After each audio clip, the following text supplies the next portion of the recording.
မင်္ဂလာပါဗျဒီနေ့ကျွန်တော်ပြန်လည်ပြီးဖြောက်ပြီးသွားမယ်အကြောင်းအရာကတော့ Messenger မှာစာခိုးဖတ်နီကိုစာရိုက်နေတာကိုလည်းသူ့စီမှာမပေါ်ဘူးเนาะကျွန်တော်တို့ပြုလုပ်လို့ရတဲ့နီလန်းလေးကိုပြန်လည်ပြီးညှောက်ပေးသွားမှာပဲဖြစ်ပါတယ်ဗျဒါဆိုရင်ပထမဦးဆုံးကိုလုတ်ချင်တဲ့သူရဲ့အကောင့်ထဲကိုတစ်ချက်ဝင်ပေးရမှာပဲဖြစ်ပါတယ်ဗျကိုလုတ်ချင်တဲ့သူရဲ့အကောင့်ထဲရောက်ပြီဆိုရင်အပေါ်ဆုံးပေါ့เนาะအခုကျွန်တော်မြားလေးပြတ်ထားတဲ့နေရာလေးကိုတစ်ချက်နှိပ်ပေးရမှာပဲဖြစ်ပါတယ်ဗျပြီးပြီဆိုရင်ကျွန်တော်တို့အနေနဲ့နည်းနည်းလေးအပေါ်ကိုဆွဲတင်ပေးရမှာပဲဖြစ်ပါတယ်ဗျ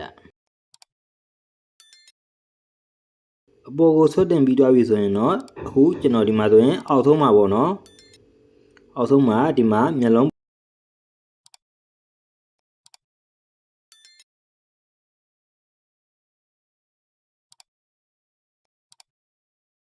စာတန်းလေးနှစ်တန်းကိုကျွန်တော်တို့တွေးရမှာပဲဖြစ်ပါတယ်ဗျ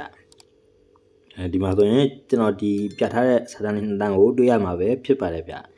အဲ့ဒီစာတန်းလေးနှစ်တန်းကအခုလိုမျိုးလေးဝင်နေမှာဆိုရင်ကျွန်တော်တို့အနေနဲ့ပိတ်ပေးရမှာပဲဖြစ်ပါတယ်ဗျ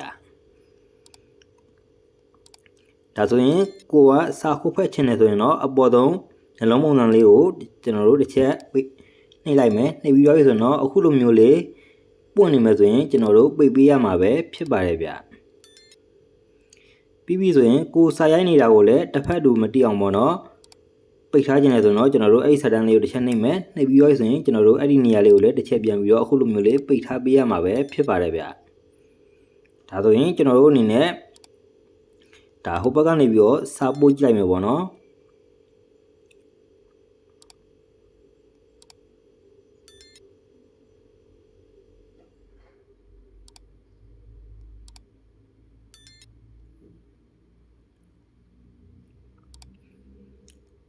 စာပို့ကြည့်လိုက်မယ်ဒီမှာဆိုရင်မင်္ဂလာပါဗျဆိုပြီးတော့ကျွန်တော်အနေနဲ့စမ်းချိန်ပို့ကြည့်လိုက်မယ်ဗျ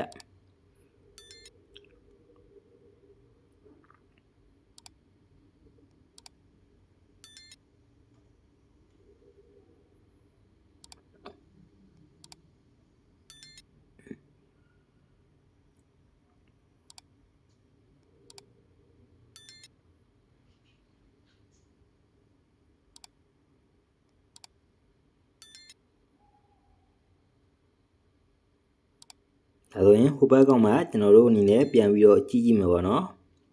ဒါဆိုရင်ဟိုဘက်ကောင်မှာကြည့်မယ်ဆိုရင်ကျွန်တော်တို့အနေနဲ့ဒီဘက်ကပို့လိုက်တဲ့သူဒီမှာကျွန်တော်တို့အနေနဲ့စမ်းပြမှာမဟုတ်ပါဘူးဗျကိုဝင်ကြည့်မှန်းပေါ့နော်ဟိုဘက်ကလူကတိမှာမဟုတ်ပါဘူးเนาะဒါဆိုရင်ကျွန်တော်တို့အနေနဲ့ဒါသူပို့လိုက်တဲ့စာကိုသူမတီးဘဲနဲ့ပေါ့နော်ဒါကျွန်တော်တို့အနေနဲ့ဒါခိုးဖက်လို့ရတဲ့နီလန်းလေးပဲဖြစ်ပါတယ်ဗျ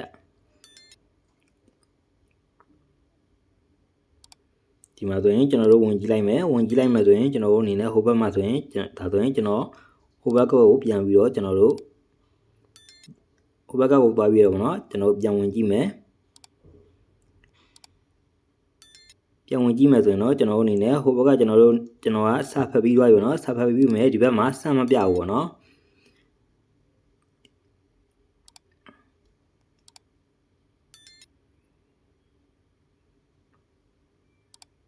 ဒီမှာဆိုရင်ဒီနောက်မှာဗောနော်စမ်းမပြဘူးဒါဆိုရင်တော့ကျွန်တော်တို့အနေနဲ့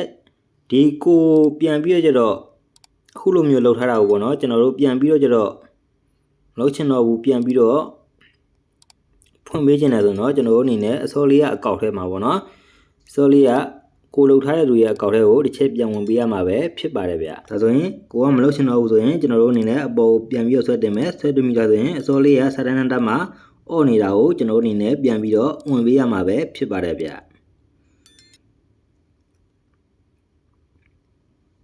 ခုလိုမျိုးလေးပြန်ပြီးတော့ကျွန်တော်တို့ပြန်ပြီးတော့ဖွင့်ပေးလိုက်မယ်ဆိုရင်အားလုံးအဆင်ပြေသွားပြီပဲဖြစ်ပါတယ်ဗျဒါဆိုရင်ငကိုမူလနဲ့အတိုင်းပဲဖြစ်သွားပြီပဲဖြစ်ပါတယ်เนาะဒါဆိုရင်မိတ်ဆွေများအားလုံးလည်းအဆင်ပြေကြပါစေဗျမိတ်ဆွေများအားလုံးလည်းအခုလိုမျိုးဗီဒီယိုလေးတွေကိုကြိုက်နေတဲ့ဆိုရင်ကျွန်တော်ရဲ့ YouTube channel နဲ့ Facebook ပေါ့နော် YouTube channel Facebook စတဲ့ကျွန်တော်ရဲ့ channel လေးတို့လည်း like and subscriber လေးလုပ်ပြီးတော့ follower လေးလုပ်ပြီးတော့အားပေးကြပါအောင်လို့ကျွန်တော်အနေနဲ့ဆုမ